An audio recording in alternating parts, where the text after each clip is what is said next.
कांग्रेस के घोषणा पत्र में पर्सनल लॉ को हम आगे बढ़ाएंगे, ये बात की। मैं राहुल गांधी जी को पूछना चाहता हूं, पर्सनल लॉ को आप आगे बढ़ाएंगे तो क्या ये देश अब शरिया के आधार पर चलेगा? किस प्रकार का पंथ निरपेक्ष संविधान आप इस देश में चाहते हैं? हमारा संविधान पंथ निरपेक्ष है। देश के कानून धर्म के आधार पर नहीं बन सकते। भारतीय जनता पार्टी ने अपने घोषणा पत्र में स्पष्टता के साथ कहा है, हम यूनिफॉर्म सिविल कोड को लाएंगे। सभी पंथ मजहब के लोगों के लिए एक ही कानून होगा।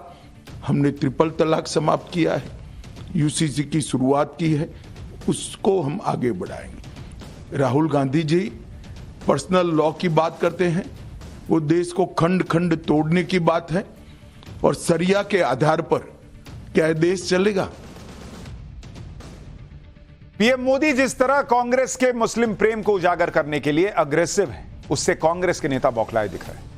आज कर्नाटक के बीजापुर में प्रचार करने पहुंचे राहुल गांधी के बयान में यह बौखलाहट साफ नजर आई। राहुल गांधी ने कहा कि पीएम मोदी आजकल घबराए हुए हैं। राहुल गांधी को सुन लीजिए, कल तो भाषा ही बड़ी अजीब थी, आज क्या कह रहे हैं वो भी सुन लीजिए।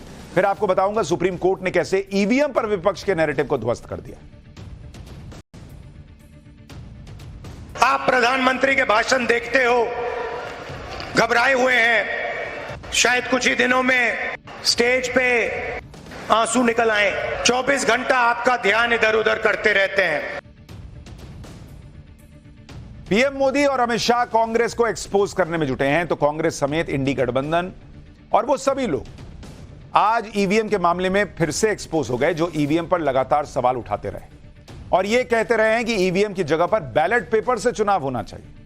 लेकिन आज ईवीएम को लेकर सुप्रीम कोर्ट ने ऐसा फैसला दिया जिसने ईवीएम पर सवाल उठाने वालों के मुंह बंद कर दिए। सुप्रीम कोर्ट ने आज ईवीएम के खिलाफ दायर की गई याचिकाओं पर लंबी बहस, कई दिनों की सुनवाई और कई सबूत देखने के बाद फैसला दिया। और ईवीएम को लेकर याचिकाकर्ताओं ने जो मांगे सुप्रीम कोर्ट के सामने रखी थी, उसमें कोर्ट को कोई दम नहीं दिखा। इसलिए याचिकाकर्ताओं की 4 बड़ी मांगों को सुप्रीम कोर्ट ने खारिज कर दिया। पहली मांग इन लोगों ने की थी कि ईवीएम और वीवीपैट का 100% मिलान हो। कोर्ट ने कहा कि नहीं है, चलिए आगे बढ़िए।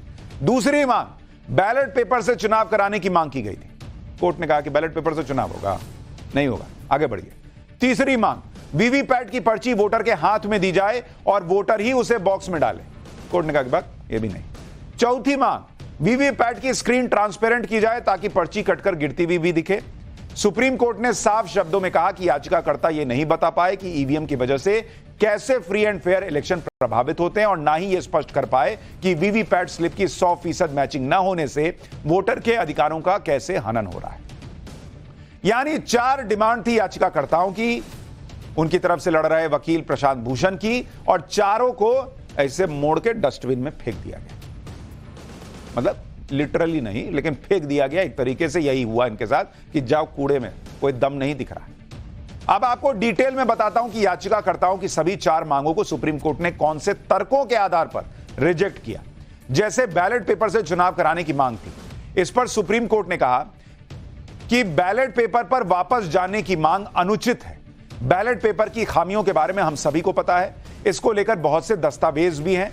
बैलेट पेपर पर वापस जाकर हम अब तक हुए चुनावी सुधारों को खत्म कर देंगे। ईवीएम और वीवीपैट की पर्चियों के 100% मिलान पर सुप्रीम कोर्ट ने कहा कि केवल शक के आधार पर यह नहीं कहा जा सकता कि दोनों में कोई मिसमैच है, क्योंकि डेटा तो दिखा रहा है कि करोड़ों पर्चियां मिलाई गई, कहीं कोई गड़बड़ नहीं हुई।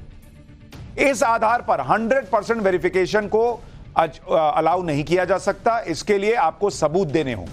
अब तक कई बार मैचिंग हो चुकी है और उनमें कोई गलतियां नहीं पाई गई। पर्चियों का मिलान अगर कर भी दिया गया तो यह बहुत लंबी प्रक्रिया होगी, मैनुअल काउंटिंग में गलतियों की बड़ी संभावना होगी। वोटर को वीवीपैट की पर्ची हाथ पर देने के मामले में सुप्रीम कोर्ट ने कहा कि इससे वोटिंग प्रक्रिया बहुत ज्यादा प्रभावित हो जाएगी। वोटर की गोपनीयता प्रभावित होगी। अगर वोटिंग के दौरान कोई सवाल उठाता है तो उससे चुनाव की प्रक्रिया रुक जाएगी और वोटिंग में देरी होगी। सुप्रीम कोर्ट ने यह भी कहा कि वीवीपैट की स्क्रीन ट्रांसपेरेंट इसलिए नहीं रखी गई है ताकि वोटर की गोपनीयता प्रभावित ना हो, कि कोई साइड से देख लिया उसको भी पता चल गया। सामने से देखिए, साफ दिखता है। आज ही ना सब लोग वोट करके आए, मैं भी वोट करके आया हूं, सबको दिखा है। अभी वोटर के पास अधिकार है कि वो ये कंफर्म कर सके कि जिसे वोट दिया है उसी को वोट पड़ा है कि नहीं। इसके लिए वोटर को 7 सेकंड का वक्त मिलता है। इस दौरान वोटर को वीवीपैट स्क्रीन पर वही सिंबल दिखाई देता है जिस पर उसने वोट किया है और नंबर भी लिखा होता है जिस नंबर का बटन उसने दबाया है। पता नहीं इन लोगों को क्या दिक्कत थी, सुप्रीम कोर्ट ने सब खत्म कर दिया कि नहीं भाई ये भी नहीं होगा। सुप्रीम कोर्ट ने इस मामले से जुड़ी सभी याचिकाओं को न सिर्फ खारिज किया बल्कि बहुत सख्त टिप्पणी भी की। सुप्रीम कोर्ट ने कहा कि किसी सिस्टम पर आंख बंद करके संदेह करना सही नहीं है। किसी भी सिस्टम या इंस्टीट्यूशन के मूल्यांकन के दौरान हमें संतुलन बनाकर रखना चाहिए। इससे गैर जरूरी अविश्वास बढ़ता है और विकास भी रुकता है। ईवीएम पर संदेह जताते हुए याचिकाएं पहले भी दायर होती रही हैं। अब इस मुद्दे पर विराम लग जाना चाहिए। जब तक ईवीएम के खिलाफ कोई पुख्ता सबूत ना हो, मौजूदा व्यवस्था लागू रहनी चाहिए। वोटिंग के लिए ईवीएम की बजाय बैलेट पेपर या फिर कोई दूसरी पीछे ले जाने वाली व्यवस्था से बचा जाना चाहिए। यानी कोर्ट ने ईवीएम को 100% सही साबित कर दिया और उन लोगों के मुंह पर कालिक पुत गई जो अपनी सहूलियत के हिसाब से ईवीएम का रोना रोते हैं, क्योंकि वो जब चुनाव जीतते हैं तो ईवीएम ठीक, पहले चरण में जब उनको यह बताना है कि नरेंद्र मोदी हार रहे हैं तो ईवीएम ठीक, दूसरे चरण में जब उनको बताना है कि नरेंद्र मोदी हार रहे हैं तो ईवीएम ठीक, लेकिन जब हार जाएंगे तो कहेंगे ईवीएम गड़बड़। सुप्रीम कोर्ट ने जहां ईवीएम और वीवीपैट की पर्चियों का 100% मिलान नहीं करने का फैसला सुनाया तो वहीं कैंडिडेट्स को विकल्प भी दिए।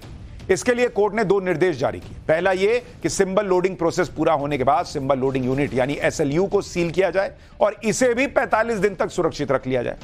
दूसरा निर्देश दिया कि चुनाव नतीजे में दूसरे और तीसरे नंबर पर आए उम्मीदवार अगर चाहें तो परिणाम आने के 7 दिन के अंदर दोबारा जांच की मांग कर सकते हैं। ऐसी स्थिति में इंजीनियर्स की एक टीम माइक्रो कंट्रोलर की मेमोरी की जांच करेगी। हालांकि वीवीपैट वेरिफिकेशन का खर्चा उम्मीदवारों को खुद ही उठाना पड़ेगा। अगर ईवीएम में गड़बड़ी पाई गई तो खर्च वापस कर दिया जाएगा। इसी के साथ सुप्रीम कोर्ट ने इलेक्शन कमीशन को भी सुझाव दिया कि वो इस बात की संभावना तलाशे कि पर्चियों की गिनती मशीन से हो सके और क्या उन पर बारकोड भी लगाया जा सकता है ताकि आने वाले वक्त में इन पर्चियों की गिनती तेजी से हो सके और उसमें कोई गलती भी ना हो। ईवीएम पर सुप्रीम कोर्ट के आज के फैसले ने ईवीएम को लेकर चल रहे पूरे एजेंडे को ध्वस्त कर दिया, धुआं कर दिया। सुप्रीम कोर्ट के आज के फैसले पर पीएम मोदी ने भी कहा कि ईवीएम को लेकर संदेह पैदा करने का जो पाप किया जा रहा था उन सभी को आज झटका लगा है। सुनिए पीएम। इंडी गठबंधन के हर नेता ने ईवीएम को लेकर जनता के मन में संदेह पैदा करने का पाप किया है, लेकिन आज देश के लोकतंत्र की ताकत देखिए, बाबा साहब आंबेडकर के संविधान की ताकत देखिए। आज सुप्रीम कोर्ट ने अभी 1-2 घंटे पहले ही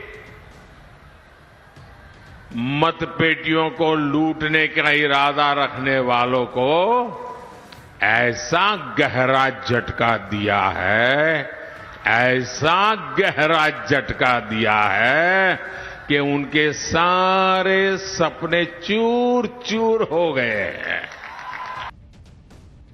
लेकिन सुप्रीम कोर्ट का फैसला आने के बाद भी ईवीएम पर रोना बंद होगा या नहीं यह कहा नहीं जा सकता, क्योंकि ईवीएम के खिलाफ बोलने वाले लोगों का एजेंडा यही है कि लोगों के मन में संदेह पैदा करो और अपनी नाकामी का ठीकरा ईवीएम पर फोड़ दो।